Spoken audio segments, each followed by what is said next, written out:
We knew it was due, and now it is here. Of course, Kaz's latest silhouette batch on Twitter with 4 vehicles instead of what I suspected would be probably the usual 3. And certainly some of these are going to be either new potential fan favourites, one of them in particular, pretty obviously, the Formula car, but also a returning face, which, if it is correct, is certainly going to please a lot of JDM heads. So for this particular one, he's also chosen to have a different setup for the photo, so it's almost more like a thumbnail kind of pose, instead of the usual kind of triple rotation approach that the cars usually have in the picture. So if we work from the front and then go backwards through them, of course at the front you can't mistake it for anything else. It is of course the new Formula Grand Prix car, which we knew was coming to Gran Turismo. This one, as I said, is of course going to be the standout for many people, the car that you want to get your hands on first. The fact that this is a naturally aspirated approach to the more laggy turbo approach of the existing Formula cars, even when it was a full liveried Senna spec Lotus back in GT6. So I'm actually really keen to see what this one's like. Of course a newer era, if you will, of Grand Prix being showcased. So yeah, for me I'm hopefully optimistic for this one. The next one, of course, we already knew as well. Hyundai IONIQ 5N. Definitely looking forward to seeing what this one can do. Huge horsepower, doubtless very good acceleration. It'll be interesting to see what it can do top end, probably not so great there. And it is, of course, a 2.2 ton hot hatch. So the cornering will be interesting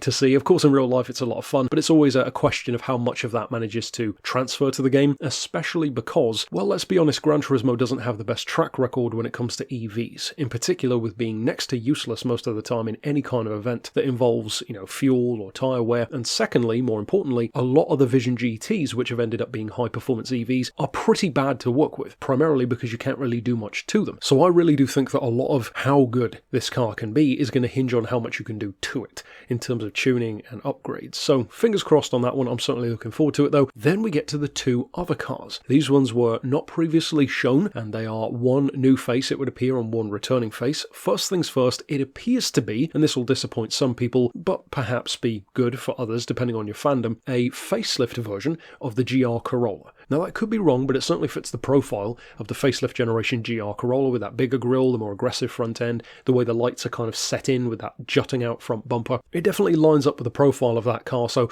although as I said it could be wrong, it also has a slight Alfa Romeo kind of quality to it, but I think I'll probably go with the consensus, or with at least what a few said over on the Discord for the channel, which is it certainly does look like the GR Corolla. And last but definitely not least, we have, what is it, the bobsled, I believe they used to call it back in the day, or it was nicknamed something like that, what appears to be an EF Civic. This one, although a vehicle which I never really used at all back in the day, I'm actually quite excited for one particular reason, being able to build a modern version of a special project for this one, which would be that little Motul liveried, kind of the white and yellow and red little touring car version that we had. It wasn't the most useful of touring cars, but it was a lot of fun to drive. So if it does end up being an EF Civic, which again, it definitely fits the silhouette and the profile, that's potentially going to be a lot of fun. And if nothing else, it's almost certain that it will have an engine swap, if not from day one, definitely down the line, because, Civic swaps are one of the most common things seen in this game. In terms of circuits and anything else, we really don't know yet. You can assume certain things like having some new motor swaps, of course.